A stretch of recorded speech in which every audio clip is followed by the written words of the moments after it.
avec C'est notre moment. Dites oui aux actualités dans votre journal TV. Un vrai pro, c'est qu'un outil change tout. Stayer, précision, puissance, performance. Fabriqué en Espagne. Manolcianoni vaovao. Poisson vaovao mampatanjaka. Broxa ihany. Manolcianoni vaovao.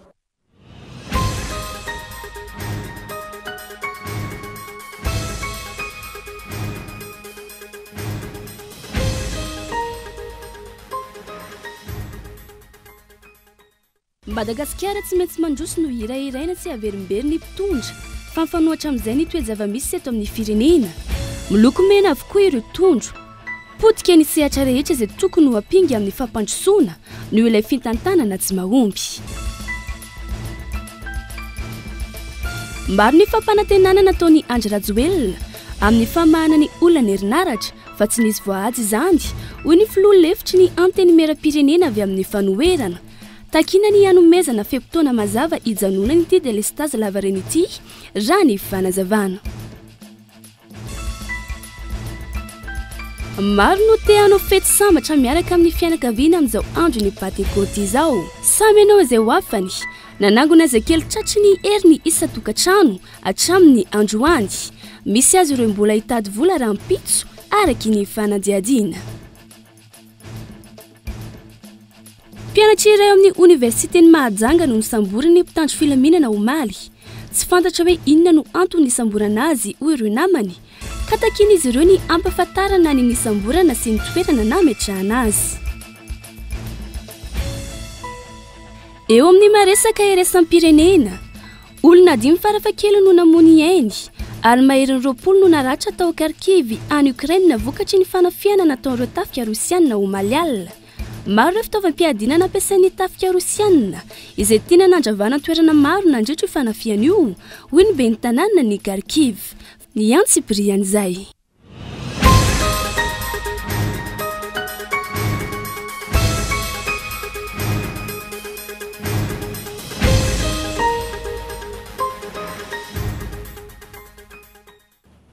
Androany fa 7 ny volana Jona 2024 aterina indray ny iaraba topoko lahy sy topoko vavy ho anao izay manaraka ny fampahalalam-baovao eto amin'ny Cool TV amin'izao alina izao. Asaina mpanajana ianao anaraka izany hatramin'ny farany. Ohatry ny mahazatra dia ny matoa andahatsoratra avy hatrany no anomboantsika ny fampahalalam-baovao. Madagasikara tsy maintsy mandroso no irairaina sy averimberiny mpitondra fa nifanohatra amin'izay ny toe-java-misy eto amin'ny firenena. Miloko mena avokoa ireo tondro. Potika ny sehatra rehetra izay tokony ho ampingy amin'ny fampandrosoana noho ilay fitantanana tsy mahomby satria ny sarety hatrany no alefa alohan'ny omby. Fanampy mpanazavana. Mandeha mihazakazaka ny fandehan'ny fotoana, miroso makany amin'ny fiatsarana, fahavitana fotodrafitrasa mamaly ny filan'ny vahoaka, manamaivana ny andavanandrom-piainany ny firenena maro maneran-tany amin'izao fisasahany taona 2024 zao, fambiaiza ilay Madagasikara. Raha atao indray mijery ireo lohatenin'ny gazety sy fampahalalam-baovao tamin'ny 10 taona lasa, toa mbola tsy mifanalavitra amin'izay ihany no avoakan'izy ireo ankehitriny. Ohatra amin'izany ny tsy fandriam-pahalemana, saika isan'andro no ahitana vaovao, von'olona tatsy, fakana-keriny taroa, ravan-jiolany tanàna, vakitrano, fiara nisy nanafika, fanafiana cache-point, ary paosy, fanendahana sy ny sisa. Ka moa ve tsy efa niarana hita izany 10 taona lasa, fa mbola io mameno ny aino vakijero ihany amin'izao taona 2024 zao. Eo ihany koa ity olan'ny famatsiana jiro sy rano ity. 5 volana tsy nisitraka rano ny kominatsy, tapaka nandritry ny ora maro ny herinaratra tao amina fokotany maro, ary mifanindran-dalana amin'izay ny fanazavana ireo tompona andraikitra. Na eo anivon'ny ministera voakasika izany na ny orinasa Triramany amin'ny hoe olana ara-teknika, mainy fitaovana toy izao, tsy maharaka ny rano vokatry ny tsy fampinirotsakorana, tara ny fiara mitondra solika sy ny sisa. Efa tamin'ny 10 taona izany no niainandra malagasy ary mbola iainany mandrakandroany. Ny olona mitondra fanazavana fotsiny no miova, fa ny fanambarana dia mihodina amin'ireo hatrany. Ary nahatsikaiky azy ireo fanazavana sasany taty aoriana, toy ny filazana fa nisy vorona teo amin'ny poto ka nahatonga ny fahatapahana sy ny hoe tsy ampy ny rano nefa tsy ampy iray volana kory isika no niala tamin'ny fotoam-pahavaratra. Ny anana ara-penitra izay fahatapahan'ny herinaratra sy rano izay arakaraka ny nandrosoan'ny fotoana, ka amin'izao ny fotoana mahatapaka ny jiro indray no maharitra no ny fandehanany. Ny rano moa tsy lazainy intsony fa maro amin'ireo pompy no arafesina ampitoerana noho ny tsy fiasany. Lavany list raha anao fampitahana amin'izay zavanisy tamin'ny folo taona lasa sy ny ankehitriny izay fa ohatra farany horaisina dia ity kolikoly ity. Folo taona niainan'izany raha malagasy fa tamin'izany raha ireo tompon'andraikitra ambony sasany sy ny akamakamany olom-boafidy maromaro no hita miranty amin'ny ainy vaky jery fa voasaringitra amin'ny raharaha kolikoly ka voantso eny amin'ireo sampandrarana atao hiady amin'izany. Taty aoriana niany voatra izay kolikoly izay ka tonga hatramin'ny sehatra iraisam-pirenena raha tsy aka afa-tsy ilay talehin'ny kabinetra teo aloha teo anivon'ny fiadinan'ny repoblika tamin'ity fitondrana ity izay nigadra tany Londres. Tsy fandriampahalemana olany herinaratra trangana kolikoly. Ireo telo ireo ihany no raisina fa ampolony amanjatony raha ny zava-misy tao anatin'izay folo taona izay mita amin'izao fisasahany taona 2024 izao ary ny hita aza vao maika miaratsy sy miamafy ny fisehony amin'ny andavanandrom-piainana. Dia alaim-panahy ny mpanara-baovao anontaniny amin'ny hoe nahoana ny tsy misy fiatsarana ilay Madagasikara nefa neka misy mpitondra eto. Misy mpitondra fa olana eo amin'ny fahafehezana ny fitantanana ilay firenena. Tsy misy vina mijery lavitra fa ny anio ihany ary tompon-daka amin'ilay politika ny vonjy-davanandro ka tsy magaga raha izao ilay fiainam-pirenena, izao ny fahorim-bahoaka. Ampolo taona ny tondrana ilay firenena fa tsy nitondra vahaolana fa ataony mifanohitra amin'izay aza no mitranga.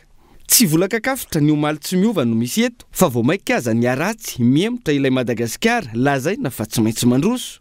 So fa efa vahoaka mandinika na everiny sasany fa vahoaka mandinika aza ka mahay maka lesona tsy ho indroa ahita ny maizina intsony.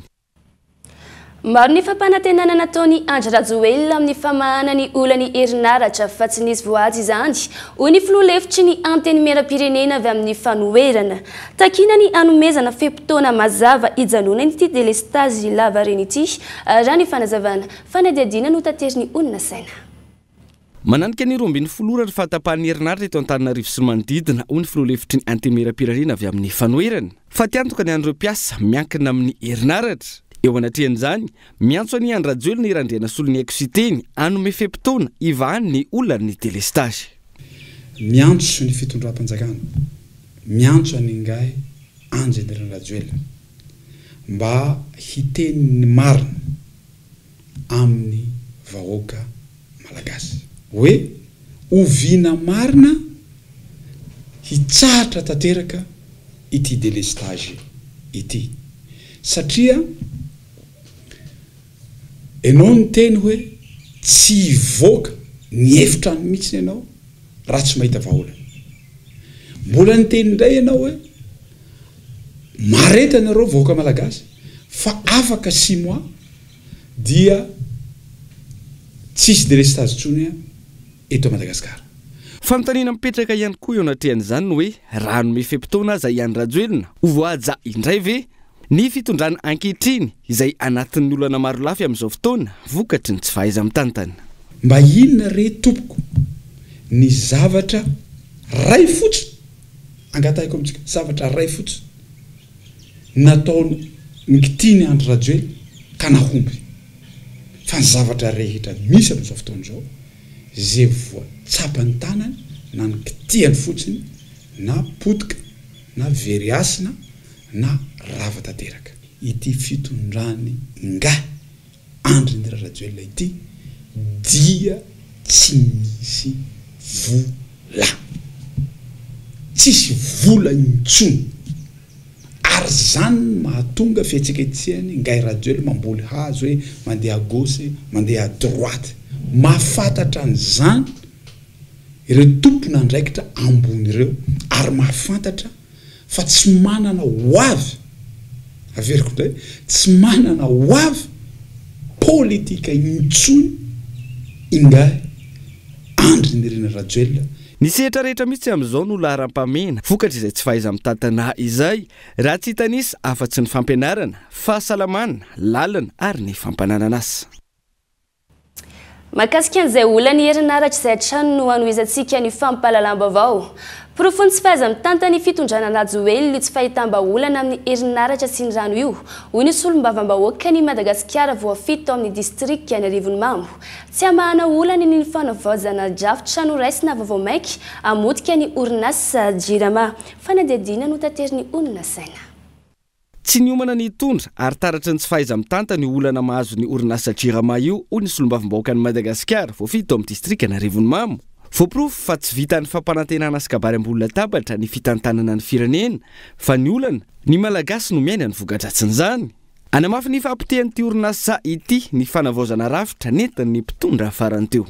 Mandika an'izay dia akoatran'ilay volam-panjakana izay efa lasa nreto privé tompona groupe reto dia isy mpandraraha goavana be indray hanofoka vola ampiasaina ao anatin'io jirama io ary hitrokany tombontsoa rehetrarehetra ao anatin'izay zavatra izay.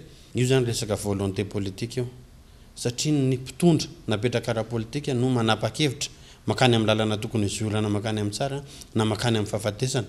Fa raha ny fanapa-kevitra raisina aloha zao dia makany amin'ny fahafatesana satria ny olana fototra menjady amin'ny fampitehana sala amin'izao dia ilay mpitondra izay napetraka amin'ny vahoaka lasa tsy redevable, tsy mamerina tamberina andraikitra ho an'ny vahoaka fa lasa mamerina tamberina andraikitra ho an'ny olona namatsy vola azy sy nametraka anazy eto amin'ny tany sy ny firenena. Avy eo ilay tombontsoa tokony hositrahan'ny vahoaka lasa tsy mandeha makany amin'ny vahoaka fa lasa mandeha makany amin'ilay olona nametraka anazy ka teny atsipy foana zany ho an'ny vahoaka. Ary teny atao mampatonga saina ihany koa zany ho an'ny mpitondra hoe ilay vahoaka malagasy fa eny andrianinareo sa izay olona ao ambadiky ny lamosinareo. Volobe saofika isan'ny lalana efa niarahany rehetra malala fa vaolana amahana io olana ny famatsiana herinaratra io fa ny mpitondra no mitavozavoza ho hiatrany ny faneho-kevitra. Ny fampitehan-jirama io zany no ahitantsika taratra ny ataontsika hoe mauvaise gouvernance ny dirigeant, zany hoe tsy fahaiza mitantan'ny mpitondra io jirama io satria be dia be ny fomba tokony afaka hanarenana anio nefa dia maninona izy no atao sala amin'izao. Ny zavatra anankiray tena miteraka kizo fara ao anatin'io jirama io dia ny jirama lasa mpanjinjara jiro isan'ny asany fa privé ny mamokatra ny herinaratra ao anatin'izany. Ny privé zany no mividy groupe dia ny jirama avy eo miantoka ny gazoal sy ny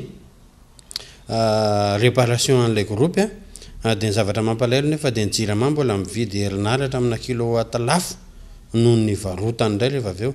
Ny fanjakana mameno an'ilay gapy rehetrarehetra tsy feno amin'ny elanelana io ary mazava ho azy fa ilay vola milatsaka zany makany amin'ilay secteur privé daholo zany.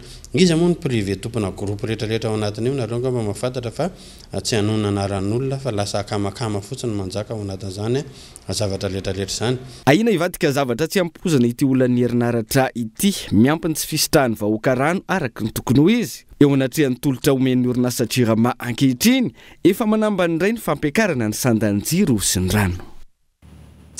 Fa azo ny mahajanga vetivety isika ao anatin'ity fampahalalam-baovao manaraka ity. Mpianatra ireo amin'ny Universitény Mahajanga no nosambory ny mpitandro ny filaminana omaly. Tsy fantatra hoe inona no antony nisamborana azy. Hoy ireo namaka takiany izy ireo ny ampahafantarana izany sy ny toerana nametrahana azy. Gabin Eloa. Nosambory ny mpitandro ny filaminana ao Mahajanga omaly atoandro tao tsara rano ambony Ira Solondraibe Florent izay mpianatra eo anivon'ny université amin'ny toerana. Araka ny voalazan'ireo namany dia tsy fantatra izy ireo ny antony nisamborana azy. Raha nanao fetiny Eid el Adha izay dia tonga tena amin'ny trano fonenanay ny gendarmerie pirenena mirongo fitaovam-piadinany sambotra ny namanay. Tsy misy fampiantrona mialoha, tsy nisy fampifantarana, gaga sy talandrona izay fa ry zareo tonga tokony tamin'ny 20 ora sasany teo ny sambotra azy no tonga tena amin'ny trano fonenanay. Raha nanontaniana ry zareo inona ny antony samborandreo ny namanay dia tsy nanome fanazavana mifandraika amin'izay. Raha nanaraka izahay tena amin'ny tobo ny gendarmerie pirenena eto an-tampon-tanànan'ny Mahajanga dia gaga sy talanjona ihany koa fa tsy azonay ny vangina ny namanay, tsy fantatra anay ny antony fisamborana azy. Eto izahay manao antsoava amin'ny tompony andraikitry ny gendarmerie mba tia fantatra ny makasika ny tazomana ny namanay ny tokony ahafahanay hamangy azy satria zony tanteraka izany ary indrindrindrindra natao aiza izy amin'izao fotoan'izao raha tsy azonay vangina. Omaly maraina dia naneho ny heviny momba ny fanambarana izay nataon'ny primature tao amin'ny tambazoritra tsiratsira i Florent ka tsy fantatra na isy fandraisana amin'izany ity fisamorana azy ity na tsy andrasana araka izany ny toyiny. raha ny fampitam-baovao dia nampiakarina eto Antananarivo izy izay mbola indrasana ny fampitam-baovao ny ireo mpitandro ny filaminana amin'izao fotoana izao. Fa ny anohizantsika ny fampahalalam-baovao dia mahakasika ny seha-piarina ny arena an-kibon-tany. Tsy misy fiantraikany mivantana amin'ny fandrindrana ny seha-piarina arena an-kibon-tany ny fametrahany fitondram-panjakana tamin'ny alalan'ny ministera ny arena an-kibon-tany ilay zone d'encadre minier ny volana novambra 2024 ao amin'ny commune Imby Antsirabe faharoa isan'ny manan-karena arena an-kibon-tany eto Madagasikara. Vitsy ireo misitraka ny zone d'encadrement izy ireo izay mbola mandalo fahasahiranana amin'ny asa taona ihany koa. Yves Richard. Iray amin'ireo olana tsy voavahan'ny fitondram-panjakana tray vao miresaka tontolon'ny fitrandrana arena an-kibon-tany ny mikasika ireo mpandraharaha madinika. Anisan'ny nitondra ny politika ny momba izany ny fitondrana Rajoelina ny taona 2024 tamin'ny alalan'ny fametrahana ny zone d'encadrement minier izany hoe toerana natokana hiasany ireo mpitrandraka madinika ao anatin'ny ara-dalàna saingy tsy hita taratra ny vokany hatreto. Raha ny ao alatsinainy Imby Antsirabe faharoa manokana vitsy ireo mpisitraka ny zone d'encadrement ho an'ireo vitsy anisa nahazo alalana misedra olana hafa indray. Ny zone d'encadrement misy nahatafiditra teo amin'ny tamin'ny farany teo satria ireny mena an'ilay mpitrandraka madinika zany tamin'ny farany teo nisy eo amin'ny anakenina teo zareo no nahazo ny zone d'encadrement zay. Maro mety vinavina fanatsarana izay hoentina satria ao anatina zone d'encadrement anankiray rehefa tsy misy vokatra mivoaka dia sarotra amin'ilay olona mioccuper les zones d'encadrement no hanao activité eny amin'ny fiarahamonina zany ao anatin'izay tahaka ny fanaovana fotodrafitrasana dia madinidinika mifanaraka amin'izay zone d'encadrement sy ny fahefany fahefan'ny vidin'zareo zay zany. Isan'ny commune manana arena an-kibon-tany maro ankilany raha Ibity sy ny manodidina.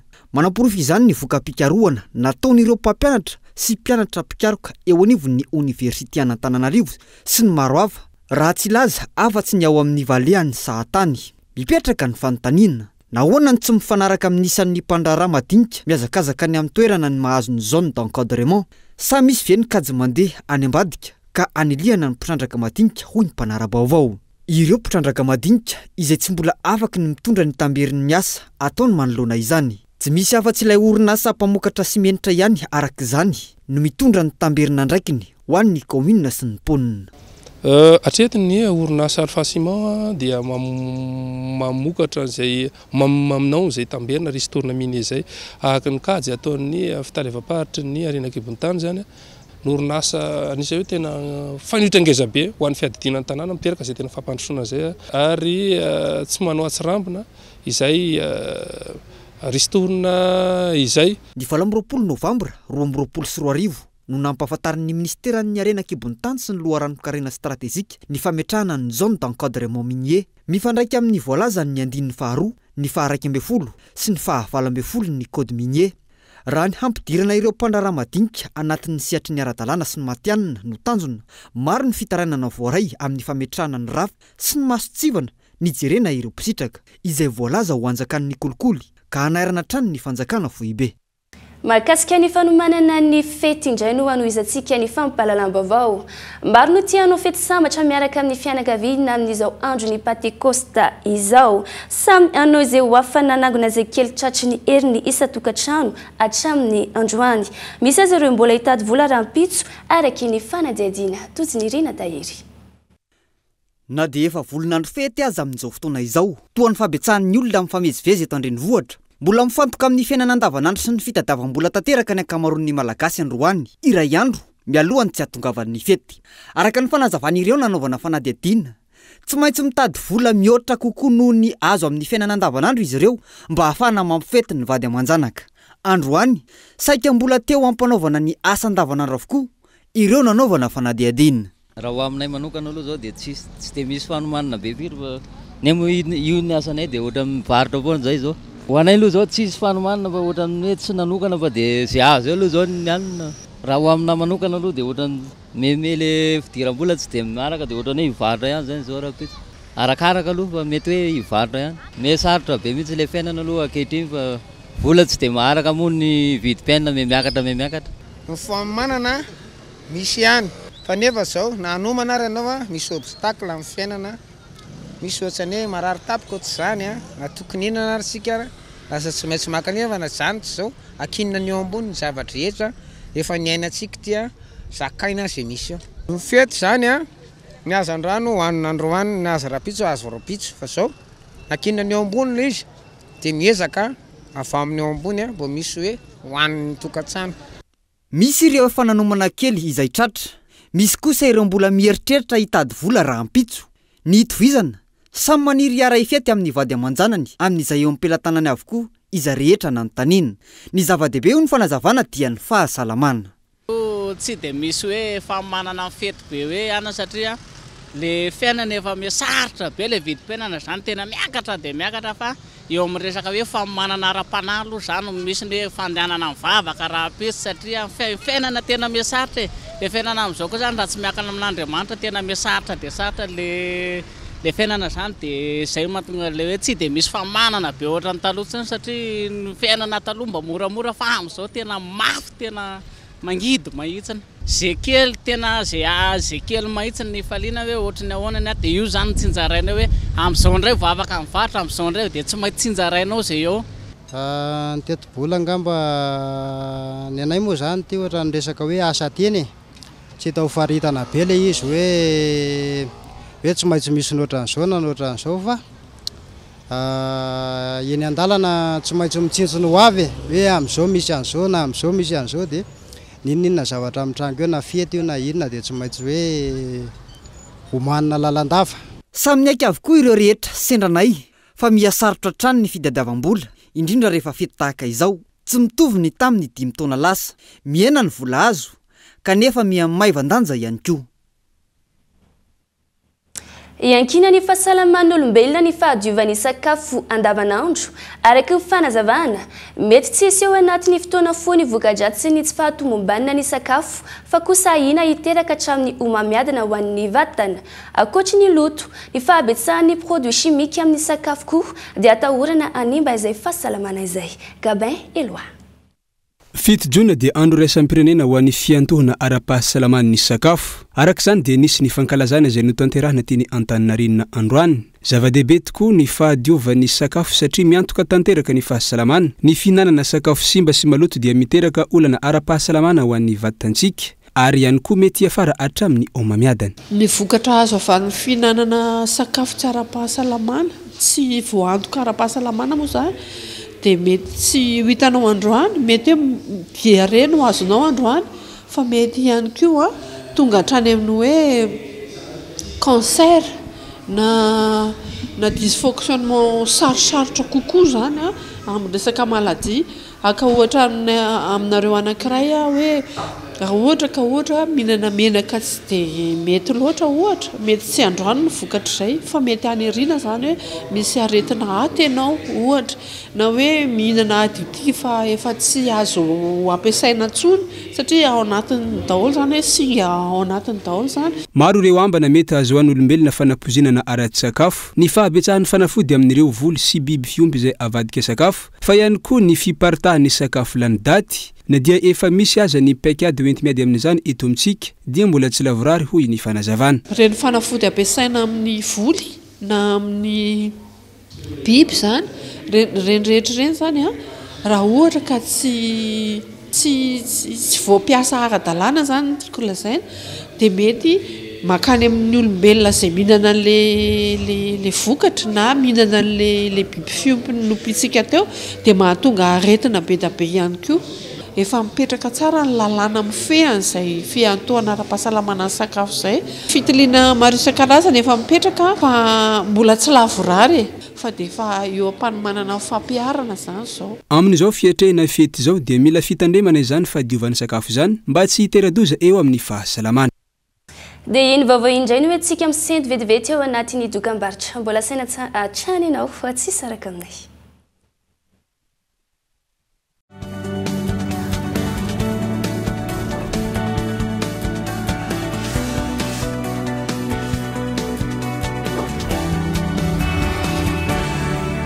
Miresaka foana isan'andro isan'ora araroty ireo tolotra mora misy izay ilainao rehetra sady efa misy antso SMS no misy mega tsindrio aingana ary ny dièse 322 dièse manomboka amin'ny 500 ariary monja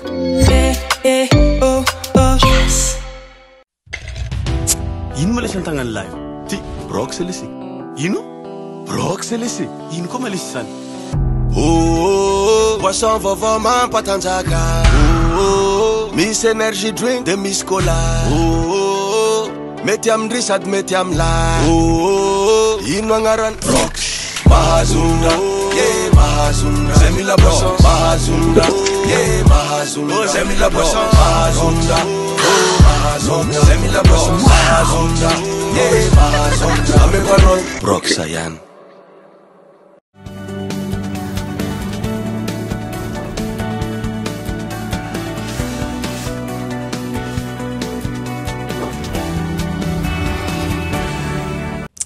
Mbola tavaverina somatsara to anatin'ny tapany faharoa ny fampalalam-baovao indray sika amin'izao fotoana izao. Aterina hatrany ny araba tompoko lahy sy tompoko vavy, asainy mpanajana ianao anaraka izany hatramin'ny farany. Nahitana fihidinana ny vidin'ny akoho amam-borona tamin'ny ity taona ity. Raha oharina tamin'ny herintaona hoe ireo mpivarotra izay nanaovana fanadihadiana amin'izao akatoky ny fety izao. Ny fahanginan'ny tsena manoloana ny fahasahiranana mponina no anton'izany raha ny fanazavana fa tiantoka no iaina ireo mpivarotra noho izany hoy izy ireo fanadihadiana. Fa tiantoka no iaina ireo mpivarotra ho an'ny tsinany ankoho amam-borona amin'izao akatoky ny fety izao raha ny nambara ireo mpivarotra izay nanaovana fanadihadiana androany. Voaterina abidinina ny vidiny raha oharina ny tamin'ny herintaona noho ny fahanginan'ny tsena hoy izy ireo. Sahirana mponina noho ny amafin'ny fiainana. Io ihany koa ny fitombon'ireo mpivarotra eny an-tsena. Ireo no anisany antony raha ny fanazavana. Mangina aloha ny tsena amin'izao e. Tsisy tsena mihitsy ny tamin'ity. Ny akoho lasa midina be ny vidiny amin'le mangina ny tsena. Taloha izao ny akoho tamin'ny taom-baovao 7,400. Zao mahazo lasa 2,000. Lasa betsaka loatra zany. Le tsena tsy misy dia lasa mitobaka be ny entana ety an-tsena zany dia ohatrany hoe izay no tena mampidina vidiny entana ety. Fa tiatoka misy foana rehefa tsisy ny tsena. Tena misy foana mihitsy nefa tsy maintsy mivarotra moa izay dia taloha izao izay iray andro malany 100. Izao izay iray andro 30, 40, farany betsaka 50. Tena gana manokana zany amin'izao tsy azo lazaina hoe mandeha fa antonontonony eo zany le izy amin'izao. Tsy tena hoe mandeha be le izy fa zara raha misy mandray e. Raha noharina tamin'ny herintaona izy izao dia tamin'ity taona ity tsy dia nandeha noho ny tamin'ny herintaona. Na tsena fetin'ireny ara tsy nandeha mihitsy. Ny gana izao ny tena vidin'ny gana izao tombanana 5,3 alina dia eo amin'ny 7,3 alina, 5,4 alina mahazo. Arakaraky ny habeany zany le izy. Ie, ohatr'izay ny vidiny rehefa fety. Rehefa tsy fety izy dia 2 alina mahazo, 7,3 koa mahazo. Amin'ny ankapobeny zany ny tena tsy mandeha mihitsy. Tsy haiko mihitsy na tsy manambola le olona tsy manambola zany le olona tsy manambola le olona dia izay ny antony tsy andehanany. Zay izao avy eny Tao sy hôpitaly izao izay. Rehefa resaka fantiantoka zany aloha tsy hita izay anina fa dia alefalefa fotsiny ihany e. Misy amin'ireo mpivarotra avy lavitra no tonga eto andrenivohitra hivarotra noho ny habetsaky ny olona. Tsy araky ny noeritreretina nefa no zava-misy fa zara raha mahalafo hoy izy ireo. Akapoko fety zao aloha dia izy aloha araka akapoko fety anazy dia igny olo zany tsy dia manambola e. Sahirana ny olona dia za io zao midinay 3 alina miadivarotra 2 alina gn'ediny varotra dia 2,3 alina. Lefa tsy fety dia misy manodidina ny 2,4 alina, 3 alina arakaraka gn'angesany. Le ngeda be ohatran'ry zao 2,4 alina dia 3 alina ny farany ambony. Dia zay takatra fa efa midin'olona zany no sisy hitanao io zao maigna be zany satria sisy manambola ny olona dia zay taka alen'olona mividy an'le mba zay takatry ohatrany henahena kely kito manalina 2 alina zao io isakin'olona io. Ia izany avy any vato mipetraka dia mba magnantona hoe mba ty be olona ny fieritreretina kanefa sarakaraky ny eritreretina le zava-misy io io tsy mandeha. Dia ery mandeha ody rehefa avy eo fa sy ao le ohatana mody amidy tamin'ny 26 koa. Nanomboka tamin'ny maraina tamin'ny 7 zay tonga teto zao fa vorona anankiroa ihany ny lafo araka tsy manambola ny olona fatiantoka any le sakafony io raha zao ohatrinona dia fatiantoka misy tsy maintsy miaritra amin'ny fatiantoka anao satria simple volan'olona dia le olona miady varotra zany hoe 2 alina 2,3 alina kanefa mba elany dépense io nefa tokony farafahakeliny vidiny io mba 2,4 alina valorivo sy roa alina magnoagny zany veritreretana ka le antony maniro le crise satria sahirana ny olona sy manam-bola be dia be le olona sanasa indrindra le activité anaovan'olo zany sisy dia miroboka mivarotra daholo ko mivarotra be dia be nge mahatonga ny tena sy mandeha satria varotra gana varotra koa daholo le olona zay mba manam-bola kely ampiasaina sy manam-bola moa zany dia regny manao an'izay ohatra hoe manosonosika sarety sisy le asa dia tady vola ny madinika raha pitsony ankalazaina ny fetiny Pentecoste amin'ny ankapobeny fotoana tahaka izao nafahan'ireo mpivarotra mampiroborobo ny fampidiram-bolana izy ireo indrindra ny resaka ankoho amam-borona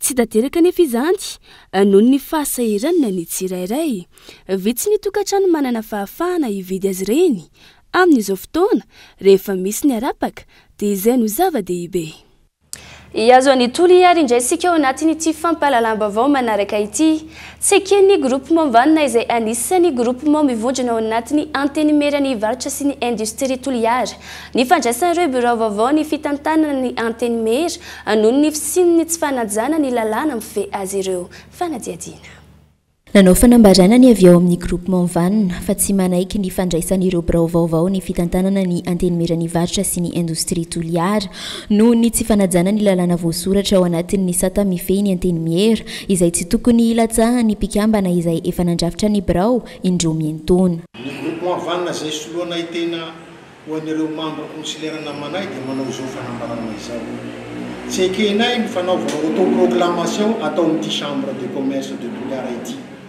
satria ireo membre de bureau dia tsy ara-dalàna ny fahalaniany noho n'ireo voakasiky ny article 35 ny statut mifeny chambre de commerce izay milaza fa ireo mpikambana efa nanavao indroa miantoana ka nahavita 2 mandat ny fitantanana dia tsy mahazo milatsaky intsony ho fidina ao amin'ny birao vaovao izay voalaza ao amin'ny avis numéro 5 ny tribunal administratif ao Toliara izay miteny hoe aucun cas le membre de bureau ne peut pas exercer plus de 2 mandats quelles que soient les circonstances porofo manamarina izany ireto PV reto ty zao PV 2016 ty ny PV 2018 nefa reo olona ireo mbola ao amin'ny bureau izay voalaza fa lany amin'izao fotoana zao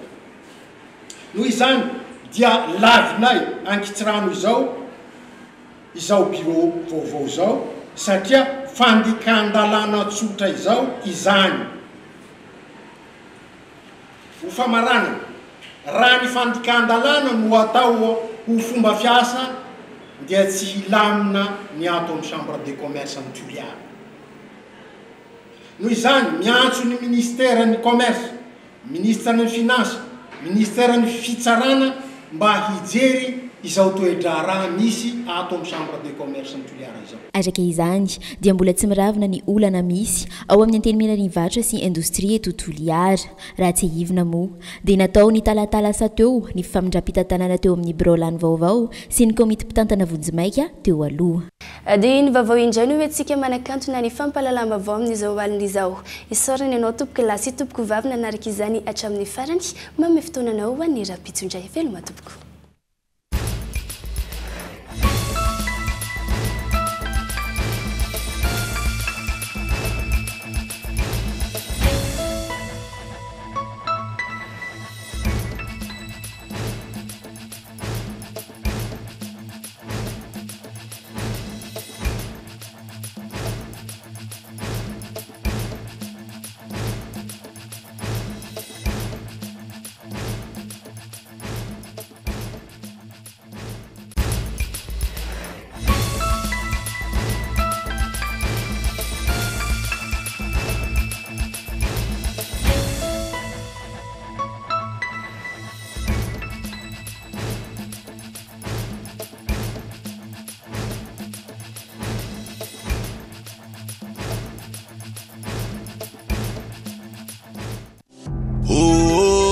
Poisson vauvant mampatanjaka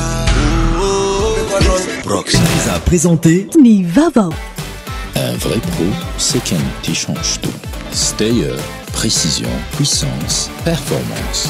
Fabriqué en Espagne. Vous a présenté Nivavao. Avec Yes. ici, c'est notre moment. Dites oui aux actualités dans votre journal TV.